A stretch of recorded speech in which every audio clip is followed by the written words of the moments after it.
In total, that means that the department produced approximately 3.5 million pages in compliance with the Act. Literally millions of Jeffrey Epstein files have just been released. And these are new details. These are things about President Trump. These are things about Bill Gates. These are things about Bill Clinton. And these are things about Elon Musk. We are going to try to get to some of the highlights of some things that are happening right now and maybe give us details and a glimpse into Jeffrey Epstein's world.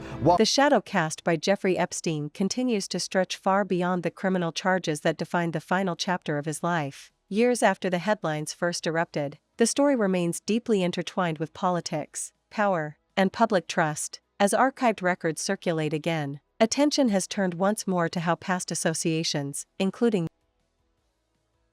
announcing today that they are releasing more than 3 million pages of files in the Jeffrey Epstein probe. Now, this, of course, is pursuant to a Transparency Act that was passed by Congress.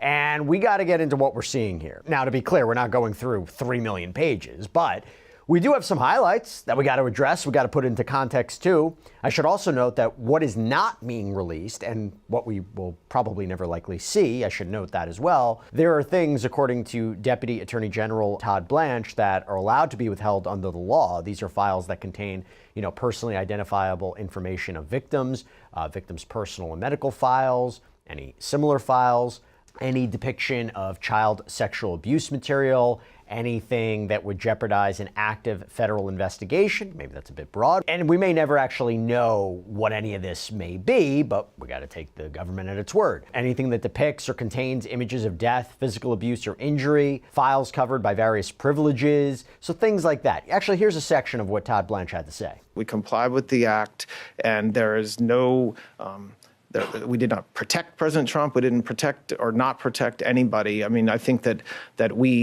there's a hunger or a thirst for information that I do not think will be satisfied by the review of these documents. And there's nothing I can do about that. Okay, so now there's a lot here to get through. Like, for example, Epstein accomplice, convicted sex trafficker Ghislaine Maxwell. Her arrest photos are in there. This includes pictures from her home in New Hampshire where she was picked up. How about this? An email between First Lady Melania Trump and Ghislaine Maxwell from 2002, where she seemingly writes, "Dear G, how are you? Nice story about J.E., Jeffrey Epstein, in New York Mag. You look great in the picture." Or how about the current U.S. Secretary of Commerce, Howard Lutnick, who is apparently a neighbor of Jeffrey Epstein in New York City, where he allegedly sent an email to Epstein's assistant in 2015 inviting Epstein to a Democratic fundraiser for Hillary Clinton. Remember, Clinton ran against Trump? Oh, and then there's this. Bill Gates looking to get STD medication. Bombshell allegation that President Trump assaulted a minor. We're going to put that one into context, though.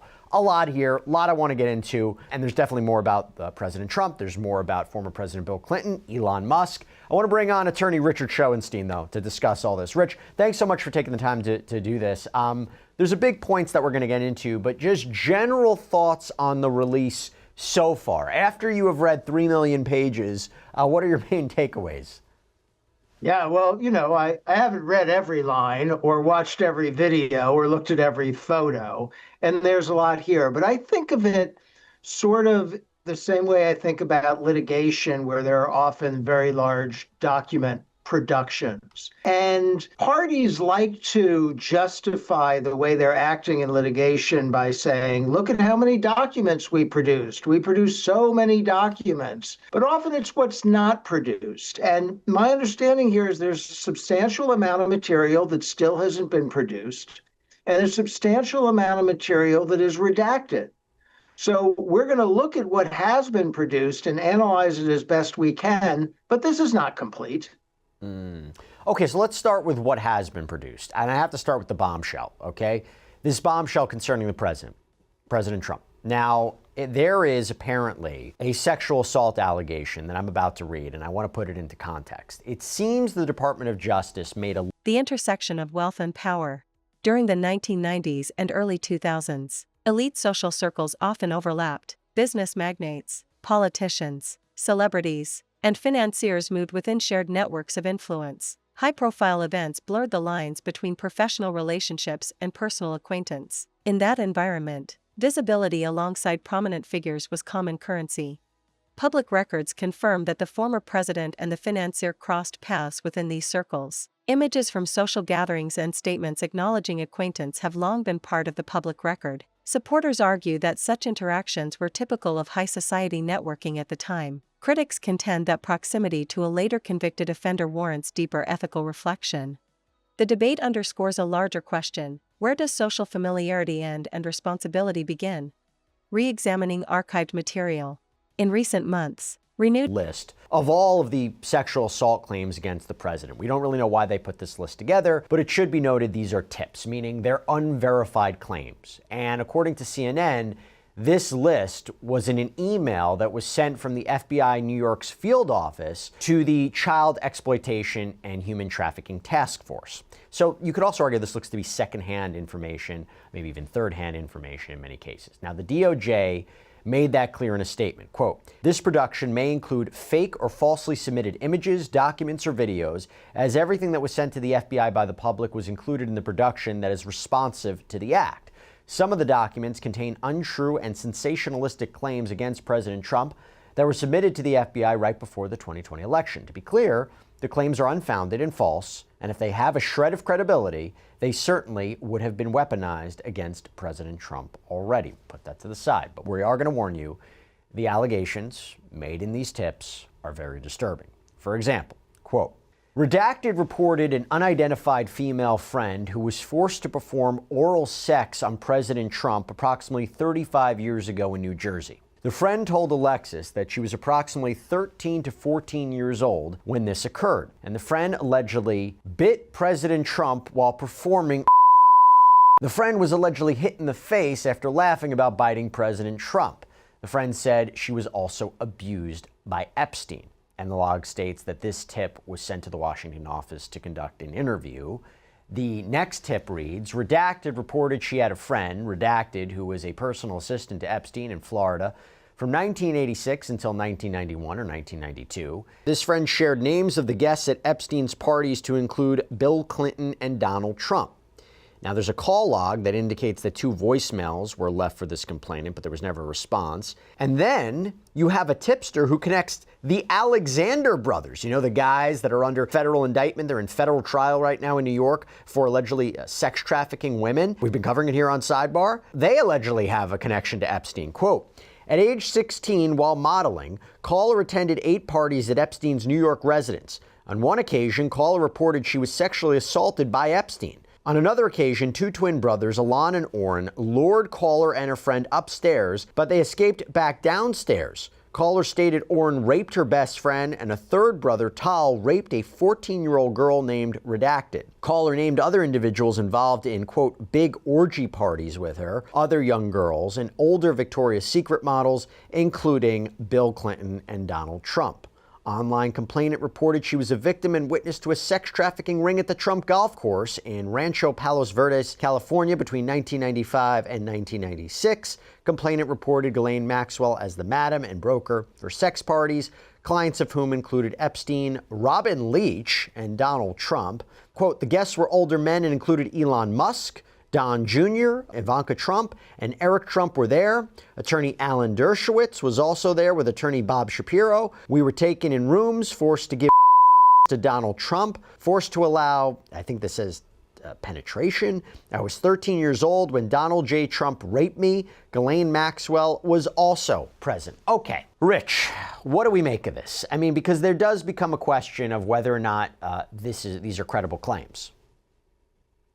Yeah, and that's really difficult, Jesse. You know, on one hand, some interest in court documents and deposition excerpts has reignited discussion. While many of the materials have been available for years, their consolidation and viral distribution have amplified their visibility. Social media accelerates this process, transforming static records into trending topics within hours.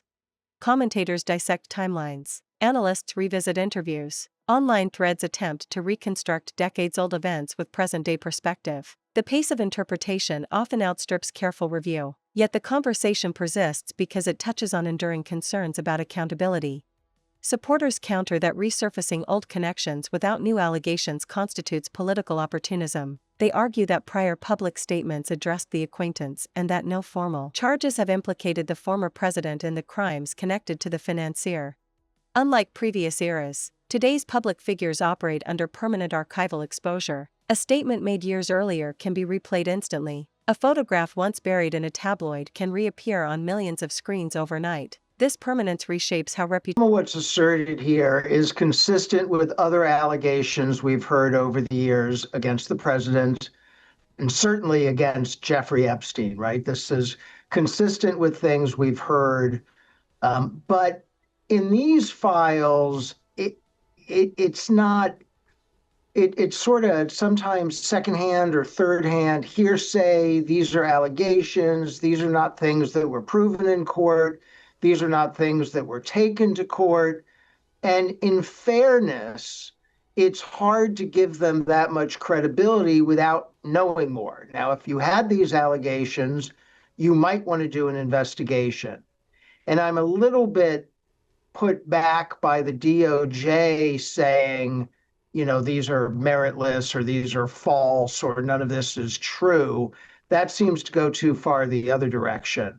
But I don't know that we have enough information here to say we've established additional criminal conduct. It is interesting to note, if we're questioning the transparency of the DOJ, if you really believe they were going to hide information, they never would have released this. I mean, at the very least, it's embarrassing for the president. No? I mean, so does it not give you a little bit of hope that they are releasing everything that they can release?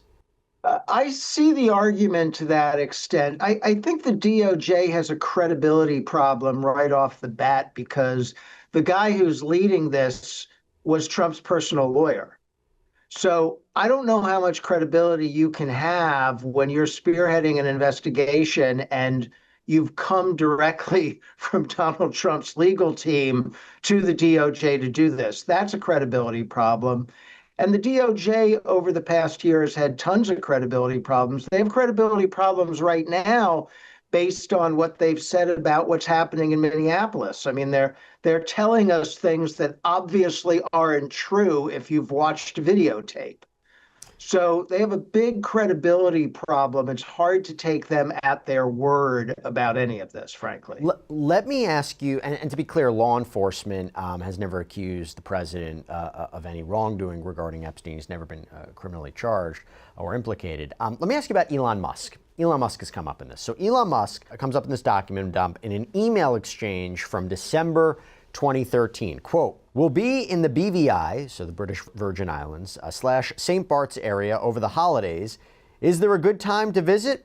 And then a response from JEE Vacation responds, "I will send heli for you," probably meaning like a helicopter for you. Quote, "Actually, I could fly back early on the 3rd. We will be in St. Bart's. When should we head to your island on the 2nd? Quote, "Did we need to organize Elon to your island on January 2nd? Now that's interesting because Musk had previously tweeted, "Epstein tried to get me to go to his island and I refused." Now it's unclear if Musk ever actually followed through with this trip, but it wasn't just the travel to the island that was discussed via email. There's one from September 2012 that reads, "What does JE think of going to Mar-a-Lago after Christmas instead of his island?" And the sender and recipient are both redacted, but it's kind of unclear whether if this was a response to this. But again, it does make me question when I read something like this, Rich, big name, flashy, but there were people who were always connected to Epstein and people who may have traveled on his jet or in his inner circle. Doesn't automatically equate to guilt. It doesn't automatically equate to them being involved in criminal activity or having knowledge of criminal activity. Expectations evolve. At the same time, misinformation risks intensify. Selectively edited clips can distort timelines. Unverified claims can spread rapidly before corrections catch up. Responsible analysis requires patience, yet viral culture rewards immediacy. Broader questions of accountability. The shadow over politics extends beyond any single individual. The original case exposed systemic weaknesses, plea agreements that drew criticism, oversight that failed, and institutions slow to respond. When associations resurface, they reopen unresolved questions about how influence operates within elite networks. How should public officials respond when past acquaintances are later revealed as criminals? What level of transparency satisfies public concern? Can ethical leadership exist without proactive disclosure? These questions resonate because they transcend partisan boundaries. They touch on fundamental expectations of governance. Fairly clear, but the association, again, after Epstein's conviction, and particularly going right up until when he was arrested again, that is what's concerning, okay? And I'm not saying that everything we're going through would justify a further investigation or justify criminal charges, but you'll be the one to decide whether or not this punishment we're seeing, these resignations, these career torpedoing emails and communications, is it justified? You'll be the judge of that. Got to talk about Sultan Ahmed bin Sulayem, okay? Resigned as CEO of DP World. This is Dubai's largest port operator. Doesn't help when you have this email, June 2013, from Epstein to bin Sulayem. All I know for sure is that you're one of my most trusted friends in every sense of the word. You have never let me down, not once, not half of once, and I greatly appreciate the time we spend together. This was the response. Thank you, my friend. I am off the sample, a fresh 100% female Russian at my yacht. Epstein responds, 100% Russian or 100% female? Question, if it were once a man and now has, and describes women's private parts, what percentage is it? And bin Sulayem responds, 100% female. Yeah, the messages between the two discuss women, girls, sexually explicit content, business dealings for sure, meetings with world leaders, yeah, and then the torture video. Where are you? Are you okay? I loved the torture video. Epstein apparently sent that message in April 2009 to a redacted name, but then you had Representative Thomas Massie, who's been all over this, revealed that this was sent to a sultan, and then you had Deputy AG, Deputy Attorney General Todd Blanche, who seemed to indicate that it was linked to bin Sulayem. This is according to CNN. No idea what that torture video is. There is a correspondence also where bin Sulayem shared links to pornography sites with Epstein during a family trip to the U.S. with his wife and kids. There's this one, September 30th, 2015, an email from bin Sulayem to Epstein. This girl is Russian, father Cypriot, mom, I met her 2 years ago. She goes to the American University in Dubai. She got engaged, but now she back with me. The best sex I ever had, amazing body. This one caught eyeballs. Dear Fetra, attached is passport copy of redacted. She works as the personal masseuse at the private spa of our friend Jeffrey Epstein. I would appreciate if you can arrange for her to work as a trainee at Reexamined Spa so she gains better experiences. Yours, Sultan bin Sulayem. The allegation being that he helped train Epstein's masseuse. Look, anytime you hear Epstein and massages, you got to stop for a moment, considering he was accused of using massages as a way to not only begin the abuse of girls, but it was a conduit to escalate the abuse. I mentioned Catherine Rumler, okay? Chief Legal Officer and General Counsel at Goldman Sachs. Guess what? She resigned. Yeah, these two are apparently close. According to the Wall Street Journal, Epstein called her when he was arrested in 2019. She once thanked Epstein after receiving luxury gifts from him, calling him Uncle Jeffrey. See, the issue there is she seemed to indicate that her relationship with Jeffrey Epstein was strictly professional. Let's see what the files seem to show. I'm totally tricked out by Uncle Jeffrey today. Jeffrey boots, handbag, and watch. February 2016, Epstein to Rumler. We all set for a day of joy? Rumler to Epstein. Best massage ever, but not your kind of massage. Epstein writes back. Shame. May 2015, Epstein writes, if redacted continues to claim that she had sex with people for money, why is that not prostitution and what? Amid political debate, it is essential to remember that the foundation of this story lies in the experiences of survivors. Their testimony revealed patterns of exploitation that had persisted for years. Without their persistence, the broader network might never have been exposed. The renewed political focus sometimes risks overshadowing those voices, yet their accounts remain central to understanding why the case continues to reverberate globally. Accountability is not merely a political issue, it is a matter of justice for individuals harmed. The power of perception. Reputation in modern politics depends not only on legal outcomes but on public confidence. Even absent formal charges, association with scandal can influence perception. Political adversaries leverage that perception. Supporters defend against it. Media narratives oscillate between caution and confrontation. In this environment, the shadow itself becomes a factor. It shapes discourse, fuels speculation, and in what I pled guilty to, every massage person got paid money. No girl came to the house to learn math. Does sex for money change the equation? There was a massage person per day. Some turned out to be younger than others, some as old as 60. I'll explain when I see you. Rumler seems to respond, I think the point is that if she was underage, she cannot legally consent to engaging in prostitution. They would also discuss politics and Donald Trump, her even calling Trump at one point truly stupid. There's this interesting email in 2016 regarding Bill Clinton, where Epstein writes, "My memory is a friend killer. I stopped talking to Clinton when he swore with wholehearted conviction to me that he had done something. He had forgotten that he also swore the exact opposite to me only weeks before." Speaking of Clinton, by the way, there's this one where Epstein writes, "Do you think Bill Clinton would like to join you, me, Ehud, and Steve? Could be very funny, all off the record." Rumler responds, "While he might like to, his lawyer would advise him against it." Rumler told the Wall Street Journal, "As I have said, I regret ever knowing him, and I have enormous sympathy for the victims of Epstein's crimes." And she also added through a representative in another statement, "I had no knowledge of any ongoing criminal conduct on his part, and I did not know him as the monster he has been revealed to be." What about Casey Wasserman, founder, chairman, CEO of Wasserman Talent Agency? Major agency, represents all kinds of athletes, performers, musicians. Chairman, by the way, of the Los Angeles 28 Olympics, the Paralympic Games. So he began selling his company in the wake of the Epstein files, and he lost clients like singer Chappell Roan and soccer star Abby Wambach. The LA mayor now saying he should step down from the 2028 Olympic Games. See, the issue with him is that I think the argument was it seemed at one point the extent of his connection was a humanitarian trip that he took with Epstein and Bill Clinton and Maxwell.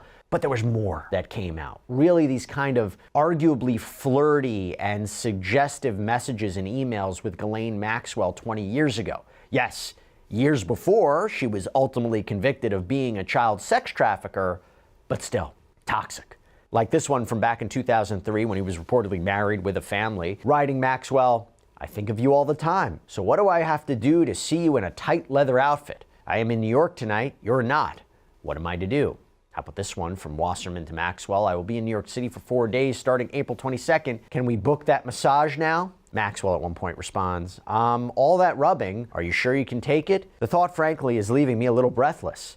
There are a few spots that apparently drive a man wild. I suppose I could practice them on you and you could let me know if they work or not." In a memo to his employees, Mr. Wasserman wrote that he only had limited interactions with Maxwell and Epstein, but that he had become a distraction, adding it was years before their criminal conduct came to light, and in its entirety consisted of one humanitarian trip to Africa and a handful of emails that I deeply regret sending. The pain experienced by the victims of Jeffrey Epstein and Ghislaine Maxwell is unimaginable, and I'm glad, as I'm sure you all are, that those who helped them commit their crimes are rightly being held accountable. So that becomes one, it's interesting, where you think about, should he have had to step down, considering this was before the convictions, before all this came to light. Peter Mandelson, UK ambassador to the United States. So Mandelson was fired by UK Prime Minister Keir Starmer. This is back in September, and he resigned from the Labour Party a few weeks ago because of his Epstein connection. Kind of give you an idea, you have this exchange from 2009 allegedly surrounds Epstein's release from prison after serving 13 of his 18-month sentence on what I mentioned before, the charges of solicitation of prostitution of a minor. So here's how that went. So this is from Jeffrey Epstein, okay? July 22nd, 2009. He writes, "Free and home." So you have this response, "How shall we celebrate?" Again, from allegedly. Influences campaign rhetoric. Whether it alters electoral outcomes is uncertain, but it undeniably affects the tone of debate. Institutional lessons. The broader lesson from this re-examination may lie in institutional reform, transparency in donor relationships, clear ethical guidelines for public officials, stronger safeguards against undue influence. These measures address systemic vulnerabilities rather than individual controversies. The resurfacing of archived connections demonstrates how unresolved issues linger. When accountability appears incomplete, public trust weakens. Rebuilding that trust requires consistent standards applied across political lines. A continuing reckoning.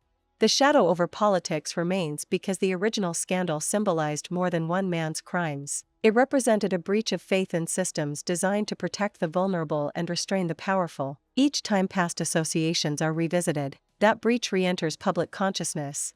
For some, the renewed focus is a necessary exercise in transparency. For others, it is a distraction from present challenges. Yet regardless of perspective, the conversation underscores a central truth: history retains its power.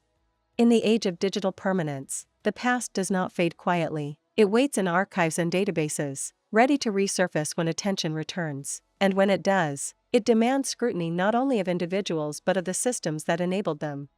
As the debate continues, one reality stands firm: the intersection of politics and elite networks will always invite examination. The shadow persists not because it is new, but because it represents unfinished questions about accountability, influence, and the standards to which leaders are held.